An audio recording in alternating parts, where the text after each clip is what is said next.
Hello goat lovers, Crystal here with Blue Cactus Dairy Goats. Look what Lodi did. She had a mini-me. And it is a little girl. The only difference is this little mini-me is cold. And she's just cleaned her up really good. She did so good. I did not expect her to be in labor at all until March 10th. So her due date, if you guys can hear the does in the background, they're ready to be milked out. So that's why they're hollering. But anyway, she did just amazing. And I didn't think she was going to be due, so I was checking the does in the birthing stalls because I put them with the closest dates. And I went out to the field and checked all the other does just to make sure nothing looked suspicious or another doe in labor. And I saw Lodi's udder and was just like, that's way too big, because you could hardly see it before, and all of a sudden, bam, she's got a nice little poochy udder. So I checked her ligaments and they were gone. So I was like, no way. Now Merle, of course, he favored Lodi like crazy. He was all about Lodi. So the date I had for her due date was the only time I actually saw Lodi be receptive to Merle. So that's the date I went with, but again, for 2 months, she was just his favorite. Those girls are going crazy. But yeah, so with Lodi, I was in with Cassie, because Cassie was also in labor, and I was in with her just, you know, on the other side and peeked through the slats, and typically you'll see a little bit of slime coming out, and it was red. It was like blood coming out, so I kind of freaked a little. You know, hoping for the best, but feeling like, oh, something bad is happening. I've never seen red before, ever, in slime. So, ended up working out great. She's clearly already passing her placenta, so that's super good.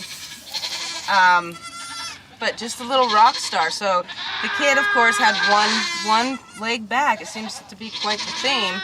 But one hoof and the nose, so I knew she could pass it. She's a super wide doe, so I just had to help her a little. It was her first kid. And I was thinking she's pretty little, and she is little, but I mean, she's not so little, so just too cute. But she did really good. She was really like, what is this, and didn't want to clean it up at first, and she was sneezing on her, and that was pretty funny. But yeah, she had a mini-me. Who would have thought? She did good. I'm so proud of her, and you're so precious. Yes. Yes. Yes. Look at her. Adorable. Good job, Lodi. So, another doe. So let's go check on Cassie and see how she did. And this is what Cassie did. She had triplets. And if you guys can hear how much quieter that is. Derek fed the does. He got food to him. So just like that. Whew, that feels good to have a little bit of quiet. So this was the first one, and I could tell in the bubble that it was a black and white. Now Cassie loves to just throw black or black and white kids. She's never thrown anything but this is her third kidding. So all the 3 kids she had before, they were black. And this is a little girl. Actually, they're giant kids, to be honest. But this is the girl here. She is polled, and she has brown eyes, and she's just so flashy. That is just so pretty. She's a strong little girl. Aren't you? Yes, you are. Did you hear her? This is, number 2. And it's a boy, a little blue-eyed and horned boy with good lungs and cute little frosted ears. So it was cool to see him. I wasn't sure that she had 3 in there until I felt after he was born. So I was kind of expecting 2, but again, triplets seems to be the theme this year. We got a lot of kids. And then we got, this was number 3. She is just a doll and super calm. So she is blue-eyed, she is polled, and finally Cassie gave her first moon spot. It's not big, but it's a moon spot. And that's the only one she's got that I've noticed. but that means she can throw them. If you guys don't know what a moon spot is, it's just a circular, a pretty circular spot on the coat pattern. It can't be white or on white. So she's got a little silver one, just like Cassie has. She's got silver moon spots, but she's never thrown them before. So never thrown moon spots, and never had triplets, and never had different colored kids. So it's a first for many things for this little girl. She did awesome today, and she just spit them out really, really good. Didn't you? And they're just big, healthy kids, which is something you love to see, of course. Yeah. Good job, baby. Good job.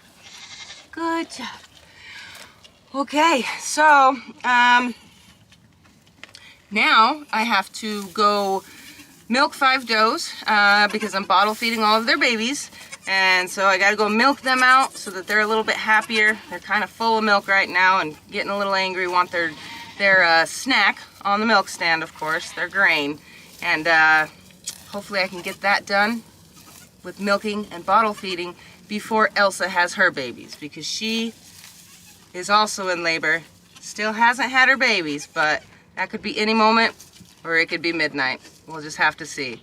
So, thank you guys for coming along, and we will see you soon. So here's where it tallies out. As of this morning, we had 5 goats that had kidded and 13 baby goats on the ground. Now this evening, we have 7 goats that have kidded and 17 baby goats on the ground. 4 of them are in the stalls, 13 of them are in my house, and we have 5 does here in the milk stall. And you can hear they're a little vocal, but if you know, it's been a rough day for them. And it's feeding time, and they're still getting in the routine. And those little kids in the house, they only start whining now about every 2 hours apart when humans are around. So it's working out. So that's how things are unfolding. At first we had just one doe and 3 kids for 2 days. Now here we are on day 4 or 5, I don't know. We haven't been sleeping very much. And there's 7 goats to milk by hand in the morning. Yes, we have the machine, but we haven't gotten to that yet. Right now it's just about getting goats on the ground and handling that, and then we'll transition into milking. But just like that, 7 goats in milk, 17 baby goats on the ground. Busy, busy.